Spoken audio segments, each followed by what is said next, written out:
I, of course, want to thank everybody involved with Theophilus for this great honor.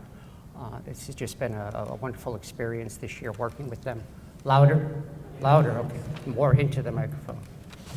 It's been a wonderful experience working with Matthew, and I thank all of them for it. And of course, I thank all of the people who make the journal possible, as Matthew already has, but Mara for her copy editing. I don't know many of the faces and the eyes that were reading the paper. I got wonderful comments from anonymous, as we all did, from anonymous reviewers, and it was all very helpful in thinking through this process. So I thank all of them for, and I thank the participants, very few of whom are here, but the participants in the seminar last year on feminist hermeneutics.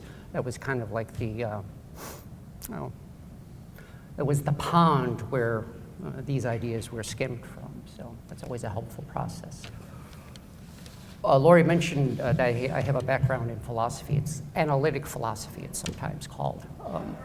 One of the great joys, privileges we have in doing analytic philosophy is you get to ask questions, the answers to which are perfectly obvious to you and to everybody else, and write about them at great length. And people pay you for doing that. It was Wittgenstein's job description, essentially. A good chunk of analytic philosophy is raising questions you already understand and know, and asking, why is it this seems so clear and so obvious to us? Why is it that we don't question this?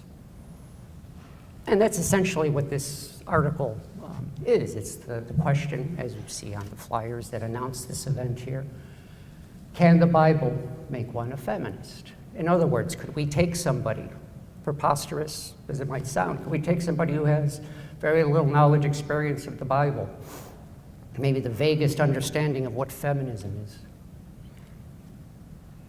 sit that person down, read Scripture, Genesis to Revelations, he or she closes the book and says, yep, I'm going to go out there and make the world better for women. I am going to go enter the cause for women's emancipation. It's not likely to happen, we know that. But why that's not likely to happen, why there's very little face value liberatory message for women in the Bible, I think is an interesting question. That's what I went into in this paper. Especially given that we do think of Scripture as liberatory, at least some sense. Latin American liberation theology says we see messages of God's liberation in Scripture, the Israelites, the poor, the dispossessed, the marginalized in general, but never women as a class.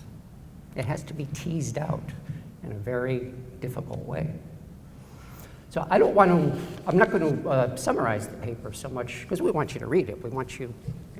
Theophilus wants you to read the paper, right? You know, pour yourself a nice Pinot Noir, sit back, open up your tablet or whatever, and read Theophilus. That's the point. It's great stuff in there. So instead of summarizing it, what I'd like to do is maybe motivate you to read it, inspire you to kind of give you the sense I had that motivated the paper to begin with. And what that was a weighing simultaneously of four particular propositions. Philosophers like to deal with propositions, yeah, we know that. But it does help, I think, and this is what I was thinking about, and this is what brought me to writing this paper in the course of the class. I thought it moved. Four propositions. Proposition number one. Women as a class of persons have always and everywhere been oppressed, subjugated, and marginalized in some way. It takes many different forms in many different societies and cultures, cuts through economic class, cuts through race, ethnicity, and a variety of other things. But in one way or another, every human society that we know of has marginalized women in some way. This is as close as we come sociologically and anthropologically to a historical and cultural universal. Very few things come this close to universality. Proposition number two. Sometime in the mid-19th century, women as a class started to become aware of this. the first wave, as we now call it, of feminism emerged, primarily in the US and Europe. Had a tumultuous history in the turn of the century, but by the middle of the most recent century, by the 1960s, what we now call the second wave of feminism began, and it grew rapidly. And it is now no longer what it was in the 19th century, more or less a mild demand for equality, being on a par with men. It is a far more diverse message of women all over the world in many different voices, many different cultures. That has grown since the 1960s. But it's only been in the last 150 years that we've been able to say that. So in other words, proposition number 2 is that we can now articulate proposition number 1 in a way we couldn't do before. We can now say and conceive of the fact that women as a class are subjugated. Proposition number 3. Throughout much of this history, this long history, God has revealed God's self to us most directly through the incarnation, life, execution, and resurrection of Jesus Christ some 2,000 years ago. A very different proposition, probably less controversial. I'm assuming everybody inside these walls more or less accepts that proposition in one way or another. Outside these walls, many people do as well. But a non-controversial proposition, for us at least. And finally, proposition number 4. Accepting propositions number 1 and propositions number 2 has no obvious implications for proposition number 3. What we think about the subjugation of women and our awareness of it has no obvious implications for how we understand the revelation of God. It takes work. It has to be teased out.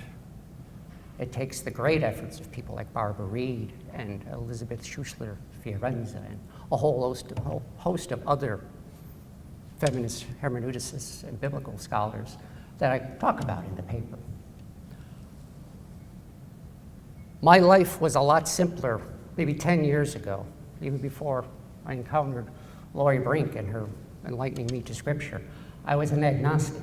I was a socialist, feminist agnostic. I had no particular beliefs in God. I was raised Catholic, but it lapsed. Life was a lot simpler because I can take proposition 1 and 2, and I was comfortable with that. And then proposition 3 comes along, and I found my Christian, my Catholic faith again, and I've had trouble kind of sorting all of this out in my own head. So this article is essentially one person's attempt to sort out the confluence of those propositions. We've got the oppression of women, virtually universal, historically and culturally. We've got God's revelation, but they don't often speak to each other. It takes the efforts of feminist hermeneuticists and feminist biblical scholars, many of which you can read about in this article. It takes their efforts, and this is my way of showing appreciation to them. So I thank the entire CTU family for helping me in this process, very difficult process for me.